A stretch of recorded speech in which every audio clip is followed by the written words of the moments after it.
ஒரு மகன் என்ன முடிவு பண்றான்? அடிமை வாழ்வினும் உரிமை சாவு மேலானது என்ற முடிவுக்கு உலக புரட்சியாளனுடைய வரலாறு எல்லாம் பாக்குறாரு. அவன் எல்லாரும் சொல்றான், 1000 ஆண்டுகள் நாம் அடிமையாக வாழ்வதை விட சுதந்திரமாக சாவது மேலானது. ஹோசிமின் 1000 ஆண்டுகள் அடிமையாக வாழ்வதை விட ஒரு நொடியேனும் வீரமாக சார்ந்து சாவது மேலானது. புரட்சியாளர் அம்பேத்கர் அப்ப முடிவெடுக்கிறார், என் அன்பான மக்களே, கொஞ்சம் ரத்தம் தாருங்கள், நான் நிறைய சுதந்திரம் தருகிறேன். இது புரட்சியாளன் சுபாஷ் சந்திர போஸ்.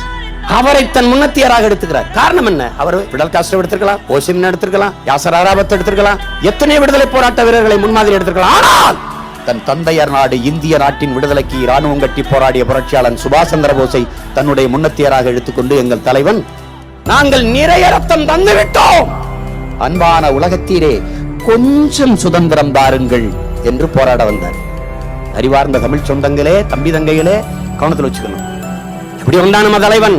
2000 ஆண்டில் எவரும் பார்த்திடா 4000 கண்ட பேரின பெருமகன் நம் தலைவன். சீராயிரம் சூடிய செந்தமிழ் மரபினன் நம் தலைவன். தேராயிரம் பூட்டியே திருவென்று வந்த பெருமகன் நம் தலைவன் பிரபாகரன் என்பதை நீ புரிந்து கொள்ள